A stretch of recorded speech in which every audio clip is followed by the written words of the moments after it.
Saya lahir tanggal 24 Agustus tahun 1079 di Pontianak. Kemudian di usia 2 tahun saya diajak orang tua untuk hijrah pindah ke Jakarta. Saya tinggal di Petojo Utara waktu itu dengan kondisi keluarga yang secara ekonomi kurang mampu. Kami hidup di rumah yang kontrakan ya, yang setengah tembok, setengah bilik ya. Setiap hujan itu keluar lintah ya, sangat mengerikan ya. Tapi orang tua saya saat itu punya semangat yang luar biasa untuk mau merubah nasib, tidak menyerah gitu ya. Mau mendapat sesuatu itu harus dengan usaha, dengan berjuang gitu ya. Dan inilah yang menggerakkan hati saya melihat sejak kecil bagaimana orang tua itu ketika menghadapi masalah bukannya mencari kambing hitam, bukannya menyerah gitu ya, tetapi mereka terus bertahan dan mencari solusi. Nah, ini yang membekas dalam hati saya melihat segala keterbatasan yang dimiliki oleh orang tua saya. Mereka tidak menyerah, mereka tetap semangat, dan ini yang mendorong saya sejak kecil, sejak bersama kakak-kakak saya. Oleh karena itu, saya terbiasa dididik dengan cara seperti itu. Ketika menghadapi masalah, jangan langsung menyerah. Ketika menghadapi masalah, jangan langsung cari kambing hitam. Tapi coba kita berpikir dan cari solusi gitu. Dan alhasil, dalam perjalanan hidup saya, banyak hal-hal yang saya raih. Yang orang anggap nggak mungkin, tetapi bisa kita lakukan gitu, bisa kita usahakan. Nah, inilah sebenarnya pembelajaran penting yang diajarkan dan dipraktekkan orang tua saya yang membekas dalam hati saya. Oleh karena itu, ini juga yang saya mau tawarkan ya kepada masyarakat ketika saya menjadi caleg. Semoga permasalahan-permasalahan yang ada di masyarakat jangan kita langsung menyerah dan jangan kita langsung mencari kambing hitam. Tapi mari kita sama-sama duduk melihat permasalahan dengan jernih, lalu kita cari solusi bersama. Saya rasa mungkin itu solusinya. Kalau orang tua sendiri kerjanya apa sih Pak? Kalau Ya. ayah atau ibu? Ya, ayah saya kerja serabutan, pernah kerja di pabrik paku ya, yang mana sangat berbahaya sekali. Teman-teman ayah saya itu banyak yang jari dan tangannya kepotong gitu ya. Akhirnya ibu saya meminta berhenti. Ayah saya akhirnya dapat kerjaan sebagai supir ya. Dan saat itu supirnya juga serabutan. Saya terakhir ini baru tahu bahwa beliau itu waktu jadi supir juga menjadi sales ya. Jadi bawa barang, sales, tapi sambil nyupir juga sampai keliling Jawa. Jadi pulang ke rumah itu bisa sebulan sekali, 2 bulan sekali. Nah, di tengah-tengah waktu kosong itulah ibu saya mengisi kegiatan dengan menjahit baju. Lalu habis bajunya dijahit, lalu sama saya nuntun saya keliling jualan baju di jalan gitu ya. Jadi luar biasa sekali orang tua saya. Akhirnya kami di usia 6 tahun saya pindah ke Sunter. Orang tua saya dapat satu lapak untuk jualan kue. Nah, setelah pulang jual kue, karena nggak semua kue biasanya laku, masih ada sisa-sisa kan kuenya kue basah nih.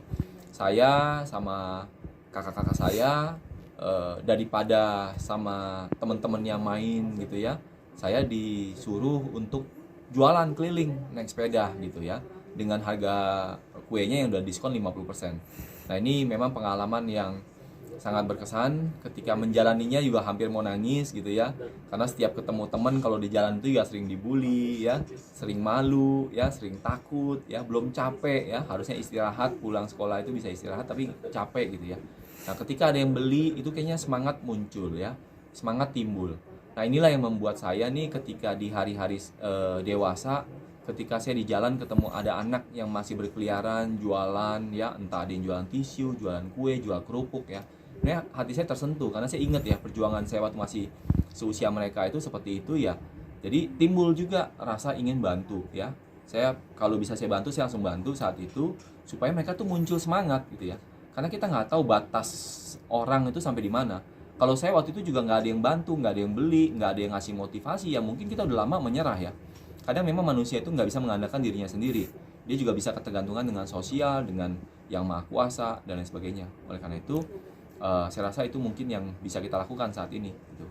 Nah, abang sendiri SD-nya di mana, SMP di mana, SMA di mana nih? Iya, saya SD di Sunter di Santa Cecilia, kemudian SMP juga di Santa Cecilia, SMA di Negeri 2, saya di SMA Negeri 2 Gajah Mada. Kemudian saya kuliah di IBI, kampus IBI Kwik Yanji.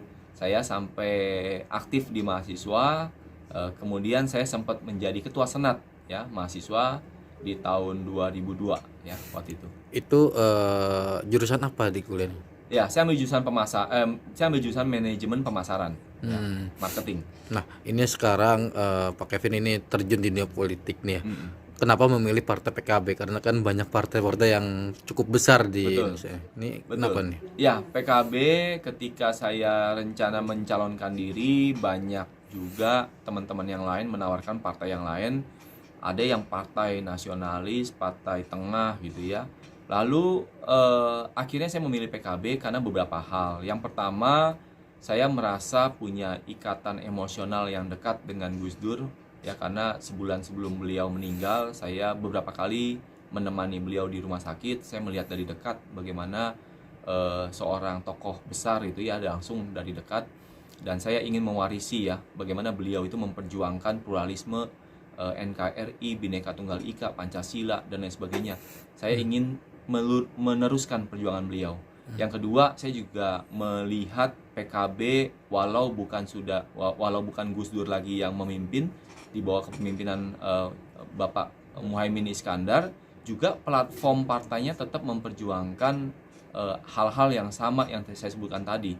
Jadi saya rasa PKB ini bukan hanya partai religius, tapi juga partai nasionalis yang harus dan pantas untuk dibela. Oleh karena itu, ketika mereka membutuhkan kader, saya memprioritaskan untuk memilih PKB dibandingkan partai yang lain. Nah, ada tokoh politik yang dikagumi sih, Pak? Yang pertama, tokoh politik yang pertama pasti Gus Dur. Bagi saya, beliau adalah seorang kiai besar yang luar biasa, sudah menembus batas sekat dari hal-hal yang membatasi beliau, termasuk kondisi fisiknya aja juga udah bisa membebaskan beliau.